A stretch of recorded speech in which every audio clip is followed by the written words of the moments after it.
Now, ruins in a beautiful landscape. Everything destroyed so much that almost the foundations remain. Remnants of an ancient, impressive culture from the Bronze Age.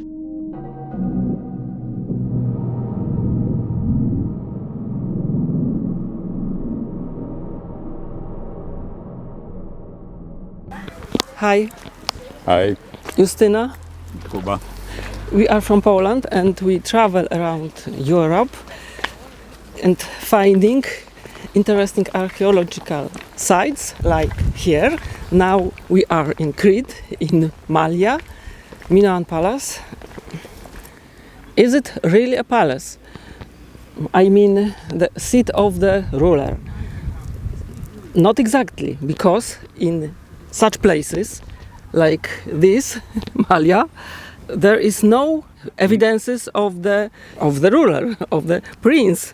Of a home of a big man, Okay. leader of community.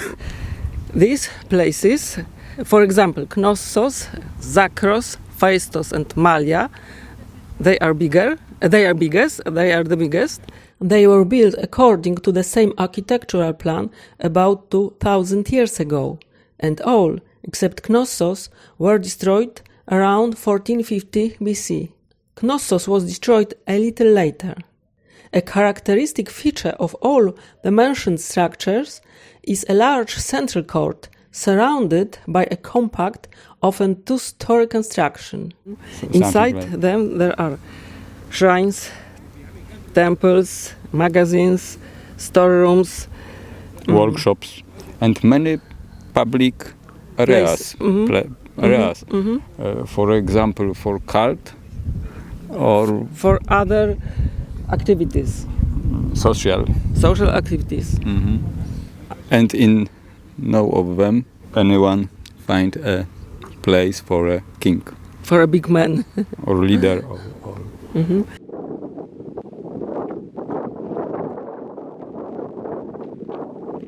The main entrance to the palace, so-called palace, is the north entrance.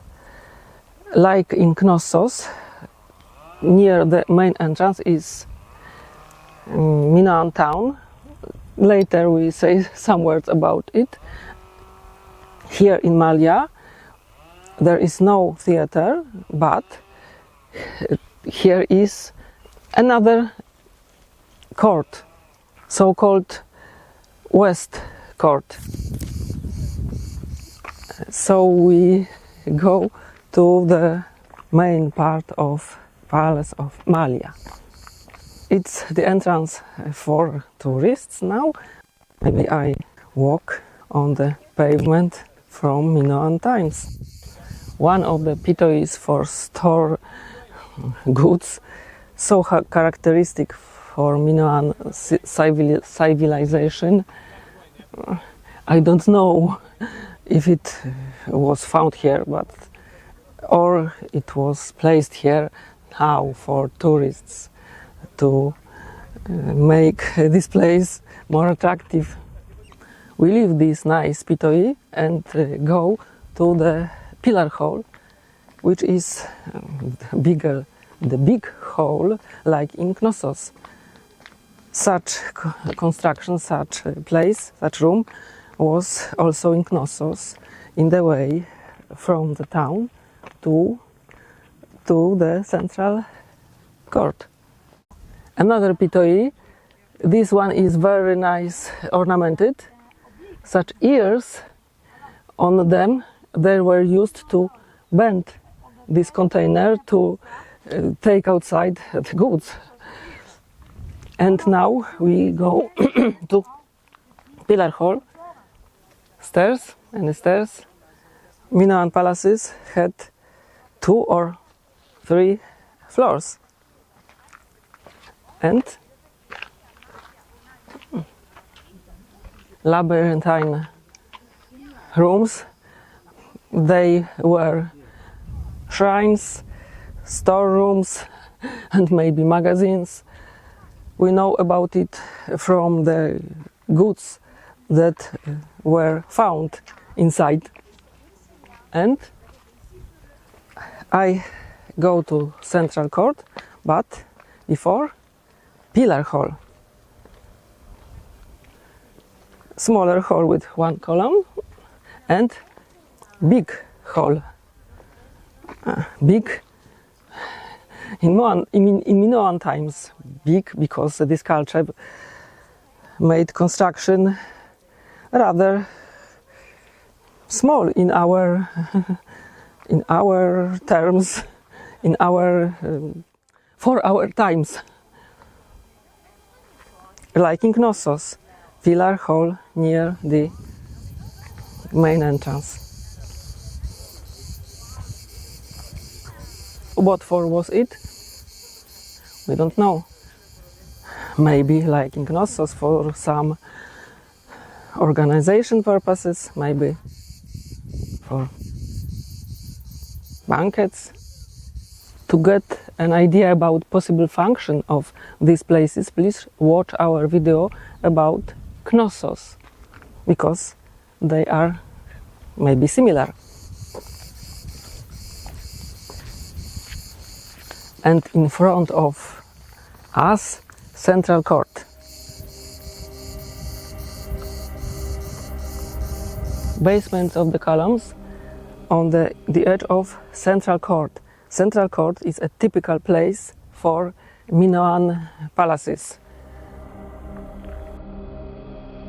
What for was it for people from the Bronze Age, from 4,000 years ago? What could it have been used for? In the archaeological museum in Heraklion, there is a fresco found in Knossos. It shows a huge crowd of people gathered around some temple. This place is believed to represent the central court. The atmosphere is rather relaxed. Elegantly dressed ladies in ruffled, frilly dresses with exposed breasts and carefully styled hair gossip. Other frescoes depict men carrying large rhytons. The men also have beautifully styled long hair and are dressed in richly decorated kilts. Their ankles and arms are decorated with jewelry. Considering the architectural similarity of Malia and Knossos, it is possible that various ceremonies were also held in the central court in Malia. The context of the frescoes suggests that they were at least sometimes religious.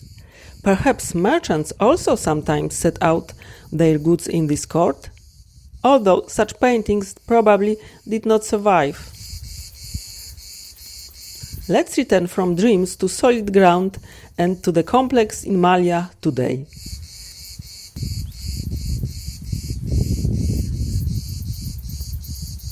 West side of the so-called palace, some staircase leading to the upper floor. The upper floor once was believed that there were royals' apartments, but it was believed in such way after the Palace of Knossos. Near the staircase is very interesting part for us, very interesting part of the palace, pillar crypt. A pillar crypt is a windowless room with one or more columns, too low to support the ceiling. It seems to be a religious room related to a cult. Now we can't go inside, we can't enter inside. Now it's closed for tourists, but we have some frames from some years ago, so we can show them to you. So now you are looking at these frames from a few years ago. The entrance to the pillar crypt from the central court. Pillar crypts are known from Minoan villas and such complexes like Malia. As I mentioned, the columns in these dark rooms didn't support the ceiling. The function of this windowless room and the columns themselves is debated, but the sacred nature of this space, especially in Malia, may be supported by the labrises carved on one of the columns.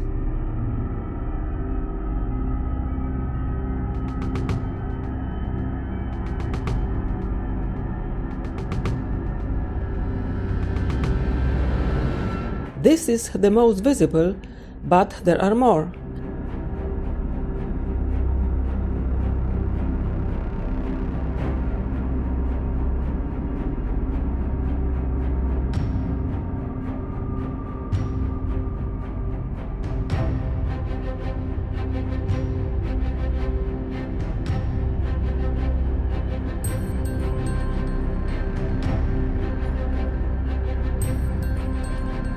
And this is what the neighborhood of these pillars looks like. This space is now closed for visitors. The way to the pillar crypt from outside the complex. From the storage side. The surrounding is like a labyrinth. I wonder if it would be possible to get lost here.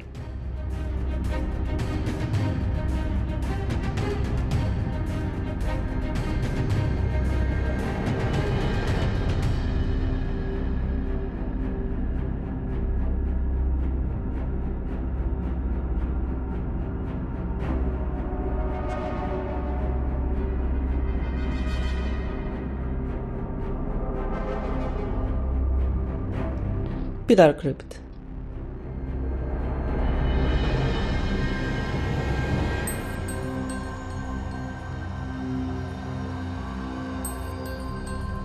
And we are again on the west side of Central Court.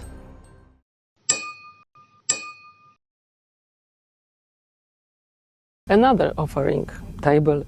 Small holes around the table were for leave very small sacrifices. Researchers believe that it could be offering table, but it could have been something else, whatever you want, whatever you imagine.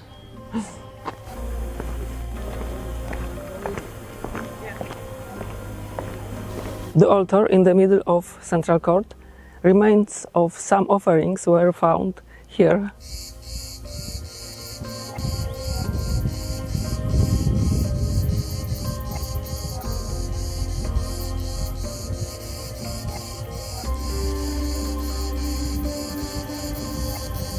Storerooms in the east wing of the palace. Some researchers believe that they were for storing liquids, but it is maybe yes, maybe no.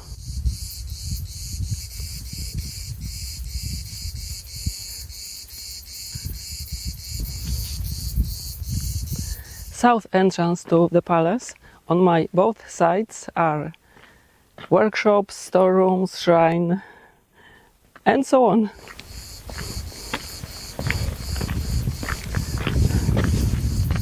Let's enter to one of the rooms of the Palace of Malia, because it's very good preserved to Minoan culture.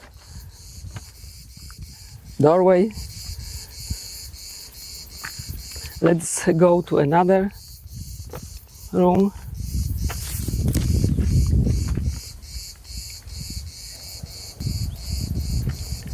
Outside the palace, to the west, are so-called couloirs. Couloirs are huge pits, containers for something. They are known from Knossos and Phaistos. They were deeper, of course. What for they were built? Some researchers say that for grain, some other that for offerings for the temples.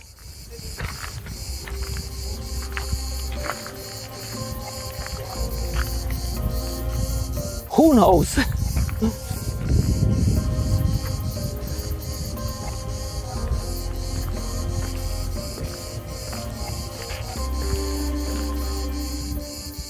West facade of the palace.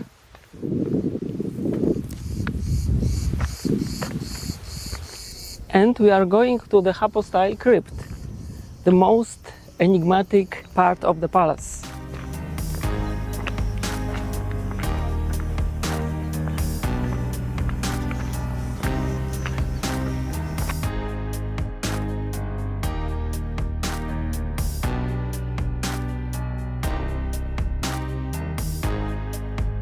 Hypostyle crypt. What for was it built? not for burying dead. So what for? It's crypt, so it's under the ground. Here is many magazines for storing some goods.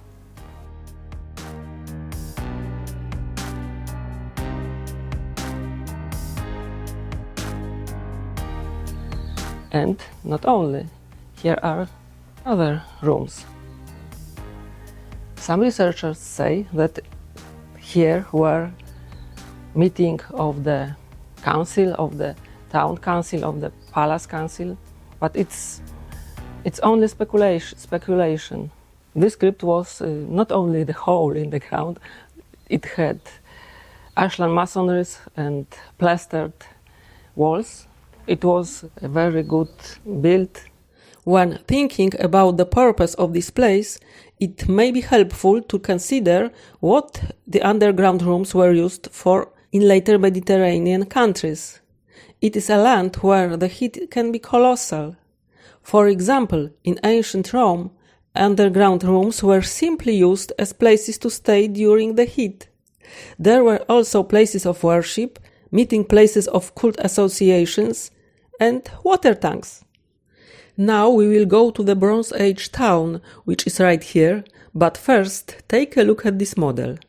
The model is in a small building on the side, and it can help you understand how the places we visit are laid out in the terrain. Malia, Minoan Palace, West Court, Crypt, and Minoan Town, Quatermore, and some other buildings.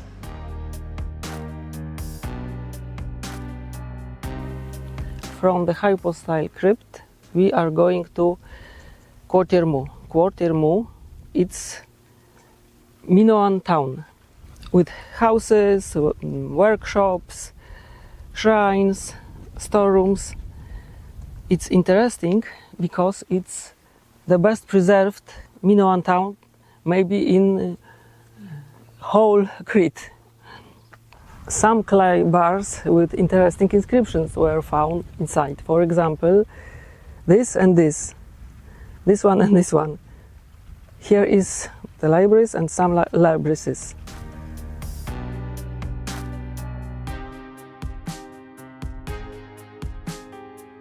Workshops, houses, storerooms from 4,000 years ago.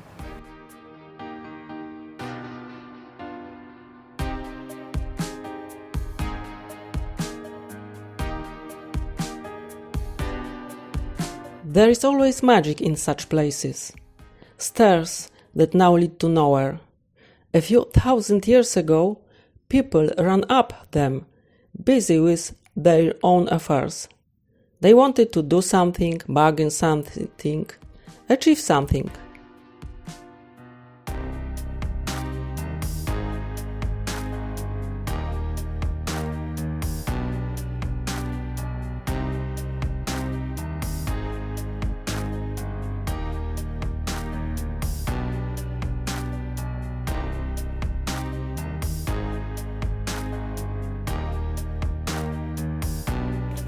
Here is one of the very good preserved houses.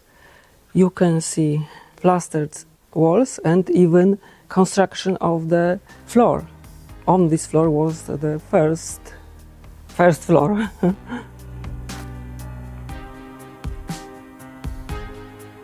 It's unique, it's rather unique in Minoan towns. Very good preserved.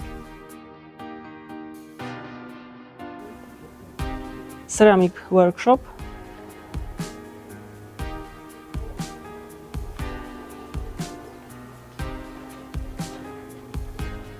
Seal workshop.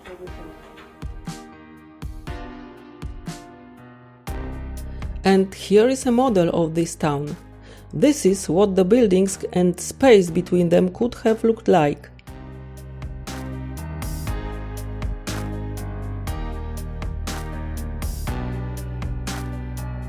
and these are modeled fragments of the so-called palace.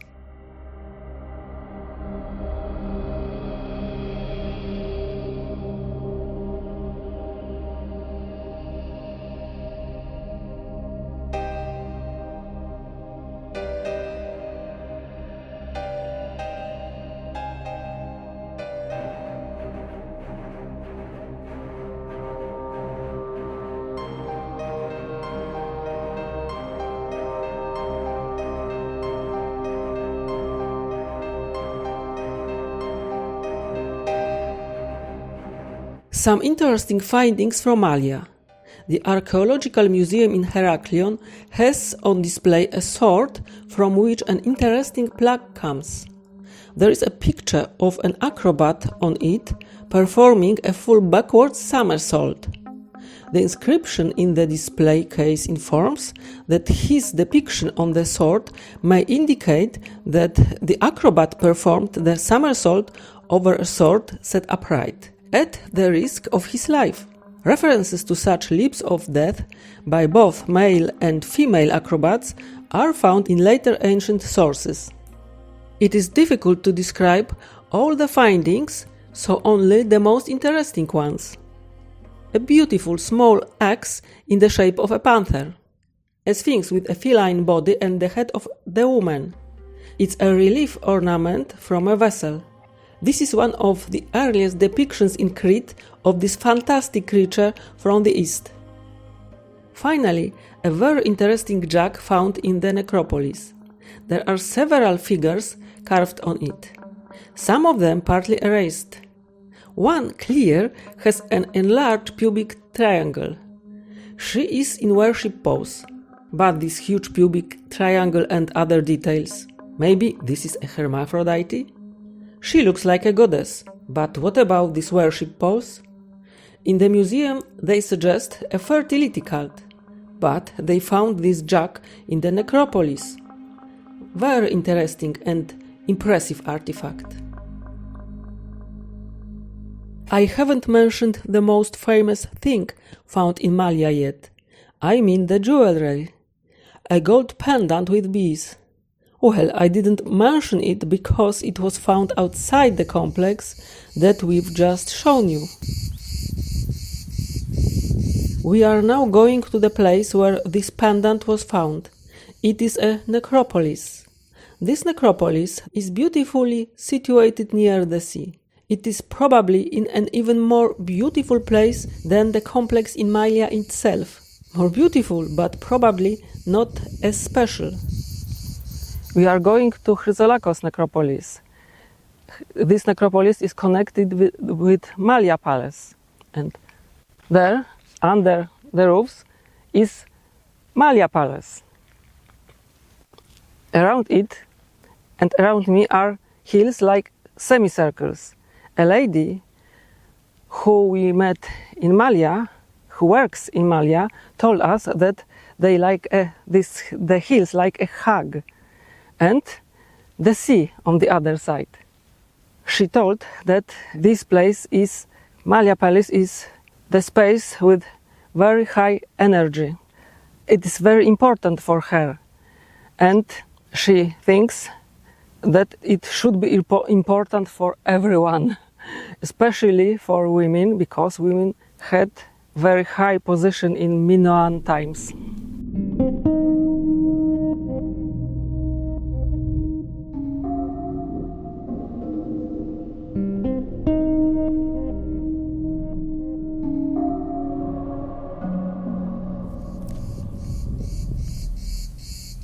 Behind this fence is the Chrysolakos cemetery.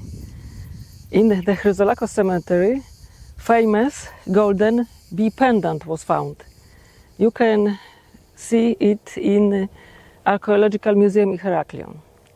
This pendant depicts two bees holding a bowl of flower pollen. They want to put it in the hive. Researchers believe that this pendant is a symbol of well-known truth that well-being, that prosperity comes from cooperation. as you can see, it's closed. So, the main part of this necropolis is the building with 40 rooms. It's maybe chapel or maybe ossuary. In those rooms were buried dead. And in one of these spaces, the famous pendant with bees was found. I mentioned the symbolism of the pendant from this place. I think its symbolism is deeper than what I quoted from the contemporary analysis. And it is possible that this deeper symbolism is the reason for placing the pendant in the tomb. Karl Kerényi, one of the most outstanding contemporary mythographers, in the book Dinosaurs, Archetype of Indestructible Life, he included the idea that dinosaurs took the place of some older version of indestructible life, only not under the sign of wine but of honey.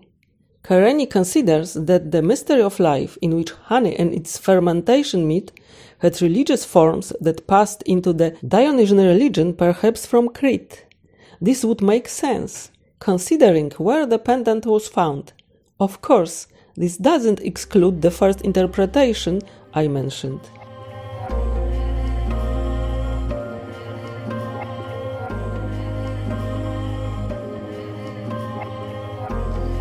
That's all for today. Thanks for watching, and please subscribe to not miss the next video. And bye bye! Bye.